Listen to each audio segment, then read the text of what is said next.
Anyone who knows me knows I'm not religious. I guess in strict terms you'd define me as an atheist, I suppose. I once self-defined as such, and for a time I was a fairly staunch anti-theist. But frankly, today I would better fit into the camp of, the generally speaking, non-religious. Today I better see the value that religious belief can bring to people and communities under its healthy expression. I think human beings need spirituality, and I've found it in my own way.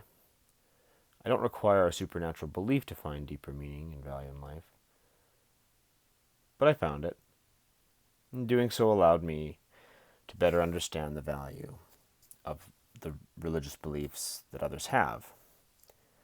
This particular topic is worth its own presentation, so I'll just leave it there. So why do I give this preface? Well, because on the subject of abortion, I am in almost all cases opposed to the idea of voluntary abortion. In the mainstream, this view is stereotypically attributed to the Christian right, or otherwise those who have a deep faith, and at least in the West, that would be Christianity, typically. I want to make it clear that my opinion has, first of all, changed over time, and second, that I've come to this position through careful thought and introspection. I think many people share a distaste for abortion from a secular position, and I aim to articulate some of that position. I will also present a couple of conundrums to expand the nuance of both sides, but in the end my conclusion is opposing voluntary abortion. I'll also be presenting Dr. Levatino's testimony before Congress from a few years ago, and that was a moment that really made me think about abortion carefully for the first time in my life. And I'll finish up on a brief summary of Canada's Supreme Court case on the matter from 1988. Before we get to the meat of my arguments, I need to be clear that I do not feel there is a position for strong state enforcement in this matter. I think the strength of pro-life comes as a matter of cultural and community ethics. I fundamentally detest big government, and while the personhood argument does create reasonable grounds for legal intervention, I think society is better served in this particular case with a more limited government approach. With this, I would include zero public funding for any abortive procedures, outside the likes of things like ectopic pregnancies, where the abortion is necessary simply because failing to do so dooms both the mother and the child. Much of my opinions and conclusions will focus on the Canadian context. It's where I'm from. Canada is unique in that it is the only nation with no specific legal restrictions on abortion. And this is the result of the 1988 Canadian Supreme Court ruling, R.V. Morgentaler, that nullified the entire country's abortion laws, namely Section 251 of the Criminal Code. I will come back to that with some specifics later. I'm going to start with the personhood argument from a scientific perspective. Science is a method of understanding the world based upon gathering information. The findings of the method of science are always in a state of falsifiability. Science is a good way to get at truths based on observation and experiment. It's a good starting point to discuss abortion. However, science as a method can only help reveal facts and explanations for those facts. I personally find it very limited in its ability to discover ethics, but it does provide a foundation of good information, when honestly deployed, to get at the deeper ethical discussion. This said, let's get into the jargon. At the moment when a human sperm penetrates a human ovum or egg, generally in the upper portion of the fallopian tube, a new entity comes into existence. Zygote is the name of the first cell formed at conception, the earliest developmental stage of the human embryo, followed by the morula and blastocyst stages. Is it human? Is it alive? Is it just a cell, or is it an actual organism, a being? These are important questions. The zygote is composed of human DNA and other human molecules. So its nature is undeniably human. It's not some other species. The new human zygote has a genetic composition that is absolutely unique from itself, different from any other human that has ever existed, including that of its mother. This renders the claim that an abortion is a procedure involving merely a woman and her body absurd to any reasonable person. This DNA includes a complete design guiding not only early development, but even hereditary attributes that will appear in childhood and adulthood, from hair and eye color to personality traits. It is also quite clear that the earliest human embryo is biologically alive. It fulfills the 4 criteria needed to establish biological life: metabolism, growth, reaction to stimuli, and reproduction. It fulfills the criteria to be a member of the species Homo sapiens sapien, in that it carries fully fledged human DNA that is distinct and is by definition a human life, just at its earliest stages. I'm going to present a couple, hard cases as a pro-choice conundrum. There's a hypothetical visibly pregnant woman. Let's say, for the purpose of this example, she is 30 weeks gestation, and she is murdered. It is safe to assume that her assailant was aware of her pregnancy at the time of her murder, being she's at 30 weeks. This is a horrific loss of not 1 but 2 lives, a woman and her baby in utero. Should the murderer face 2 counts of murder? If you accept the common pro-choice line that it's just a woman's body, then no, the murderer should only face 1 count to be consistent. This is a self-evident absurdity. In Canada, where I live, because there are no abortion laws to speak of, a perpetrator who murders a pregnant woman cannot have justice sought for his or her fetal homicide victim. The Canadian Criminal Code is so obscene in this regard, stating that someone commits a homicide against a baby only if the infant dies after becoming a human being. The code indicates that a child becomes a human being when it has completely proceeded in a living state from the body of its mother. Technically, under this ridiculous-sounding legal language, on the day of a woman's labor, some psychotic doctor could deliberately kill a baby without the mother's consent. Say by, forcing a spike into the baby through a dilated cervix, that would technically leave the woman unharmed, in quotation marks. The doctor, in this case, would face no criminal consequences of this action from the perspective of the baby as its victim, here in Canada. I am no legal expert, but the baby is legally, under Canadian law, not a human being, given it had not yet proceeded the body of its mother.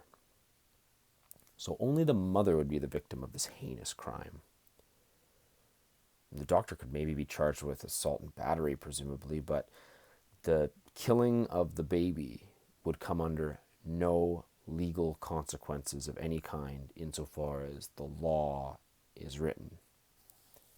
You may say this is an unreasonable hypothetical, but laws must be tested at the margins. A husband could deliberately do such an action to his wife to terminate the pregnancy without her consent, and in Canada, come under no charges of homicide. We do have to deal with a bit of a harder case the pro-life side has to deal with. I had mentioned the ectopic pregnancy earlier.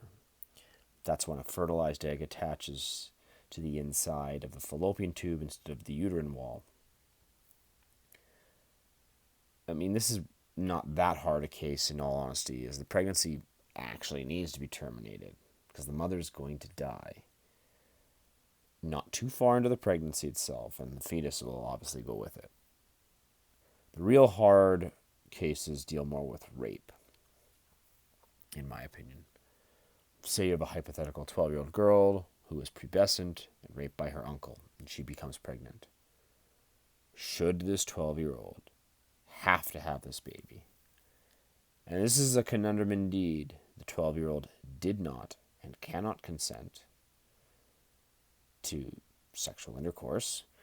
And arguably, even if they were to invoke the whole she should just give up for adoption, you have to ask, is it appropriate for a 12-year-old victim of rape by anyone, especially her uncle, to carry a pregnancy to full term and go through labor?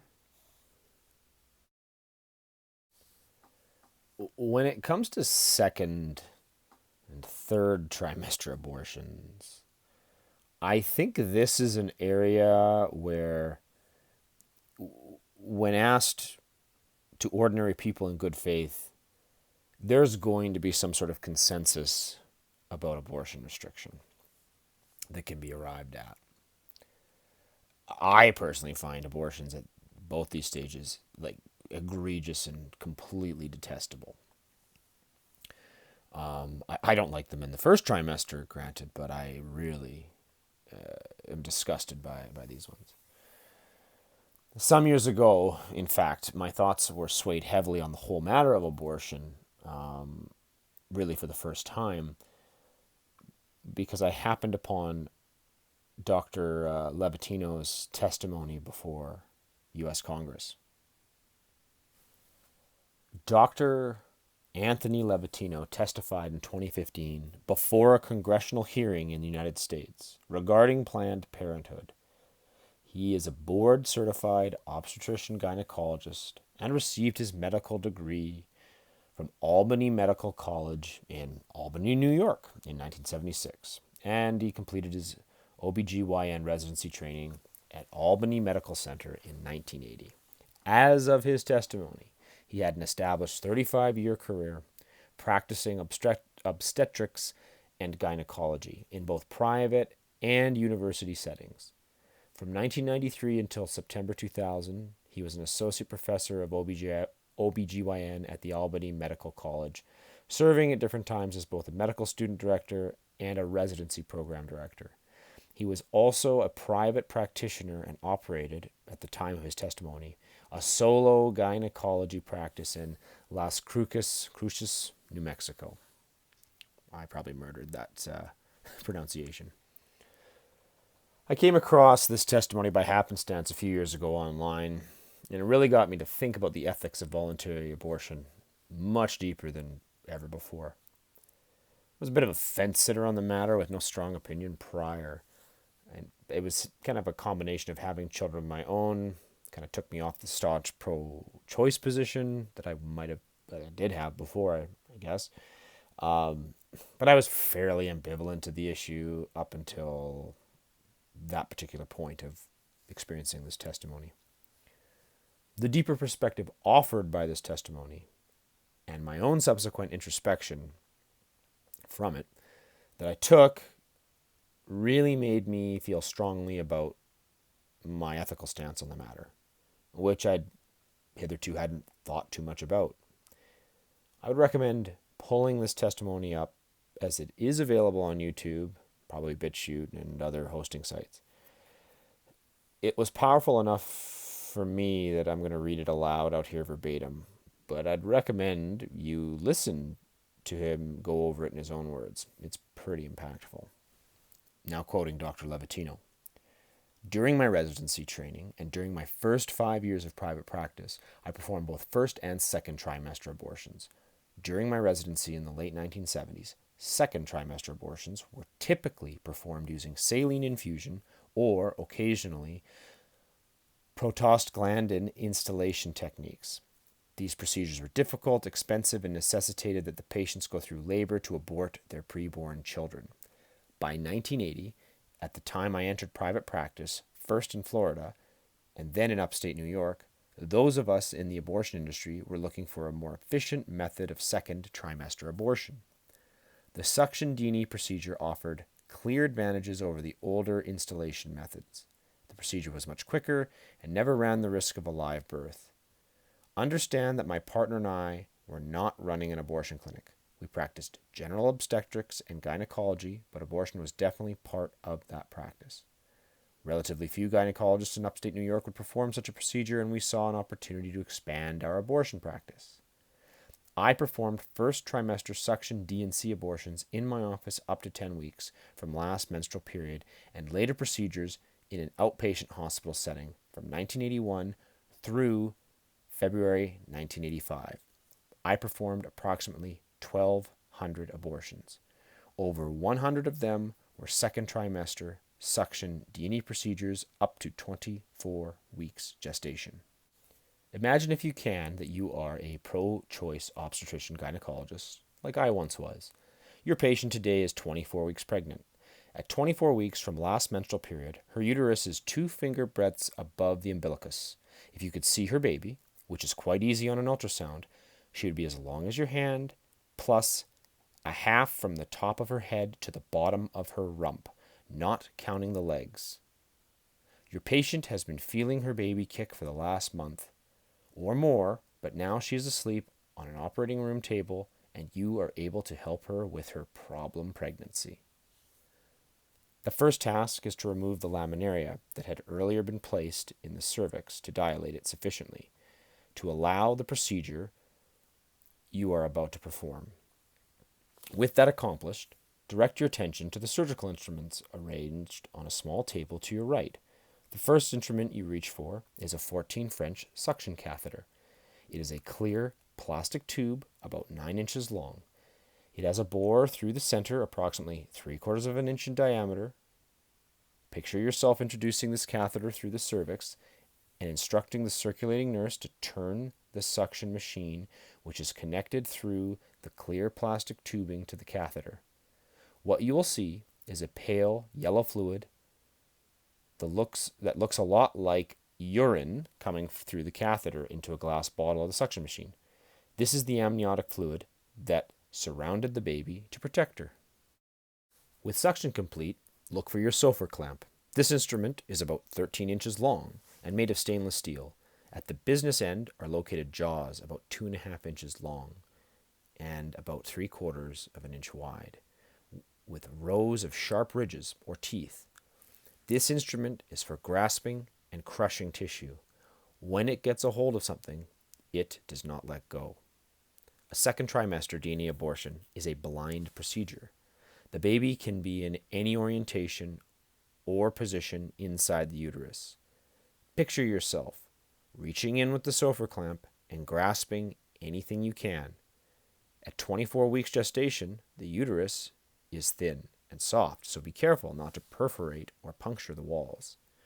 Once you have grasped something inside, squeeze on the clamp to set the jaws and pull hard, really hard.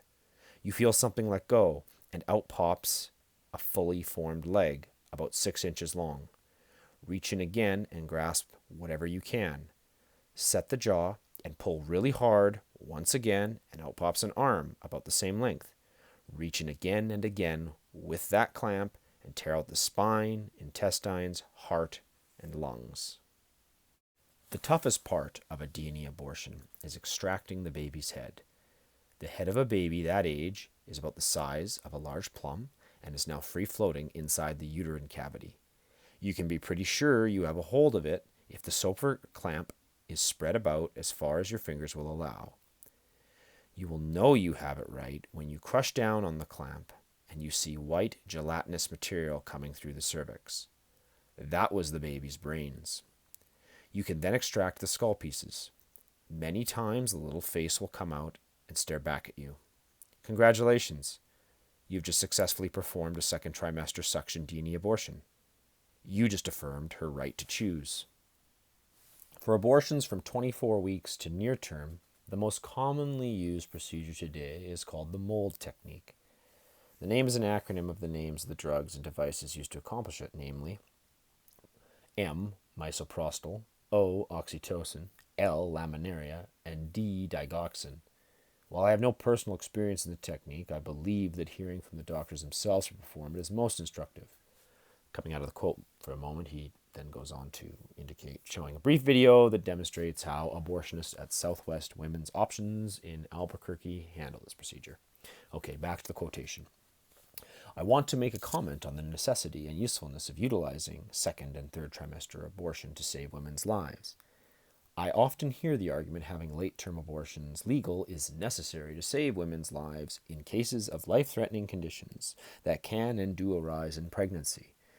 Albany Medical Center, where I worked for over 7 years, is a tertiary referral center that accepts patients with life-threatening conditions related to or caused by pregnancy. I personally treated hundreds of women with such conditions in my tenure there. There are several serious conditions that can arise or worsen typically during the late second or third trimester of pregnancy that require immediate care. In many of those cases, ending or terminating the pregnancy, if you prefer, can be life-saving. But is abortion a viable treatment option in this setting? I maintain that it usually, if not always, is not. Before a suction D&E procedure can be performed, the cervix must first be sufficiently dilated. In my practice, this was accomplished with serial placement of laminaria. Laminaria is a type of sterilized seaweed that absorbs water over several hours and swells to several times its original diameter. Multiple placements of several laminaria at a time are absolutely required prior to attempting a suction D&E. In the mid-second trimester, this requires approximately 36 hours or more to accomplish. When performing later abortion procedures, cervical preparation can take up to 3 days or more. In cases where a mother's life is seriously threatened by her pregnancy, a doctor more often than not doesn't have 36 hours, much less 72 hours to resolve the problem. Let me illustrate with a real-life case that I managed while at Albany Medical Center. A patient arrived one night at 28 weeks gestation with severe preeclampsia or toxemia. Her blood pressure on admission was 220 over 160.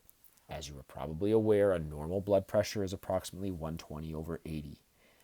This patient's pregnancy was a threat to her life and the life of her unborn child. She could very well be minutes or hours away from a major stroke. This case was managed successfully by rapidly stabilizing the patient's blood pressure and terminating her pregnancy by cesarean section. She and her baby did well. This is a typical case in the world of high-risk obstetrics. In most such cases, any attempt to perform an abortion to save the mother's life would entail undue and dangerous delay in providing appropriate, truly life-saving care. During my time at Albany Medical Center, I managed hundreds of such cases by terminating pregnancies to save mothers' lives. In all those hundreds of cases, the number of unborn children that I had to deliberately kill was 0. That ends my quotation. The oft-repeated refrain from pro-choice women is, "No man or government has the right to tell me what to do with my body."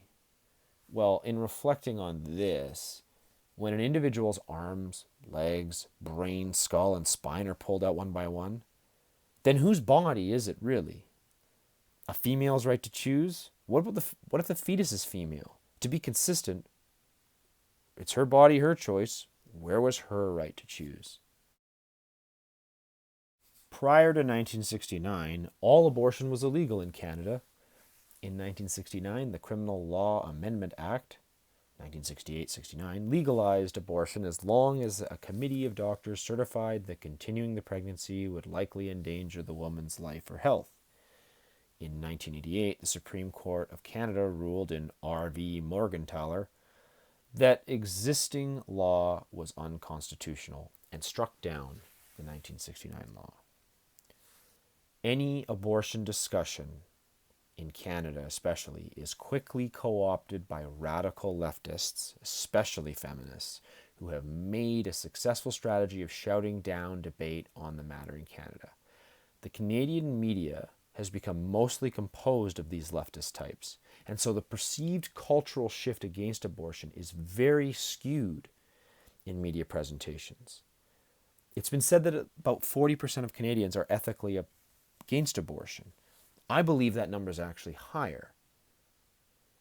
one of the persistent pieces of political sophistry in Canada perpetuated by our institutions and mainstream media is some version of the abortion debate was settled in 1988 by the Supreme Court. There is nothing else to discuss. This is a fatuous assertion, and it's not only ridiculous in principle, as there have been many court decisions in Western countries that have been on the wrong side of the issue, that have been overturned before. No, it's ridiculous because the decision itself specifically states that the abortion issue is not settled. A sober reading of the Canadian Charter of Rights and Freedoms has nothing in its wording to indicate a constitutional right to abortion. The claim that the Supreme Court's 1988 decision recognized it as a constitutional right shows an incorrect understanding of what the court actually decided.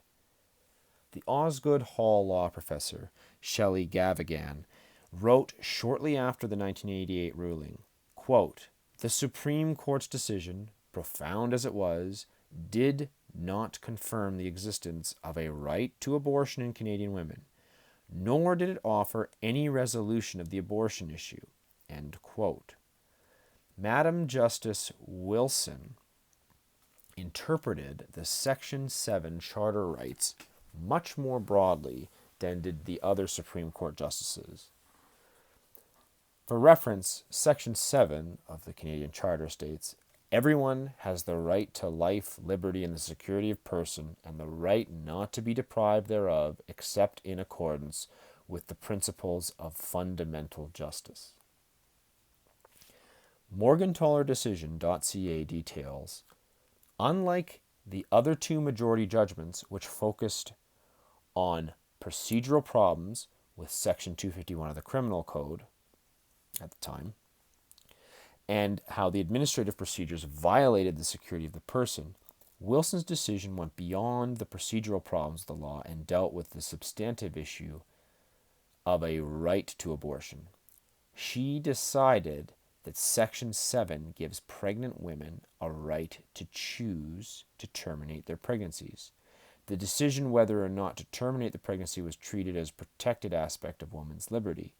She, and only she, explained how the right to make fundamental personal decisions without state interference is a necessary aspect of human dignity and a prerequisite to a full and rewarding life. Political science professor Janine Brodie wrote shortly after the 1988 decision, "The majority of judges, 5 out of 7, had decided that Section 251 violated Canadian women's constitutional rights to the security of the person. Only one, however, Madam Justice Bertha Wilson, declared that women had a right to an abortion in early stage of pregnancy. Moreover, all of the majority decisions conceded the state's interest in protecting the fetus, including Justice Wilson." I was only personally 5 years old at the time of this decision, but my research indicates that much of the mainstream media immediately concluded that the court had decided that voluntary abortion was a fundamental right protected by the Charter. In reviewing all 7 justices' findings, this is not true at all. Quoting former PEI Supreme Court Justice Gerard Mitchell, quote, "None of the 7 judges held that there was a constitutional right to abortion on demand. All of the judges acknowledged the state has a legitimate interest in protecting the unborn. Even Madam Justice Wilson, who rendered the most liberal opinion in favor of a woman's rights, advocated an approach to abortion that would balance those rights with the state's interest in protecting the unborn." End quote. Reviewing the content of this case and what each justice had to say in the decision is very compelling. And frankly, the expectation at the time of the decision from all 7 judges was that Parliament simply needed to revisit a better framework for laws regarding abortion. Parliament has never revisited the matter in any meaningful way. So now we live in a country where there are no laws of any kind regarding abortion. Again, Morgentaler is a great starting point to review the facts and findings within the 1988 case. Concluding my presentation, when it comes to ethics and morality, this issue has at least hours of time that could be spent. And my own presentation here only scratches the surface.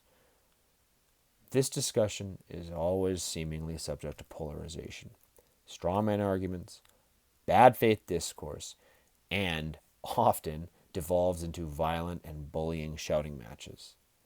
This is a serious ethical and moral discussion that we have more or less abandoned here in Canada, and it is a disgrace, I think. When it comes to voluntary abortions, almost all of them are the result of unplanned pregnancies arising from consensual sexual intercourse. As such, the use of abortion is in almost all cases a way for women, and sometimes the male partner, to a lesser extent, to escape the responsibility for their actions. What makes this dodge more deplorable is the fact that a unique human individual is utterly extinguished each time an abortion is undertaken.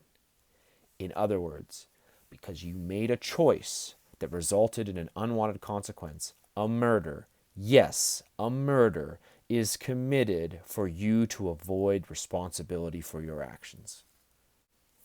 I think that shirking a responsibility to your child by killing it is damaging to the person committing the act, but moreover speaks to a larger sickness in society. I think that kind of behavior ought to be widely condemned and ridiculed. A woman's right to choose. If a woman holds a gun to a person's head and asserts their right to choose your life or death, then squeezes the trigger, what do we call that? Well, murder, of course. How is it any different when a woman chooses to kill her own child in the womb? I'm going to leave it there on that note. This is my first, I guess, formal attempt at making a sort of podcast-like presentation, so I hope you enjoyed it. I'll take any and all feedback in the comments.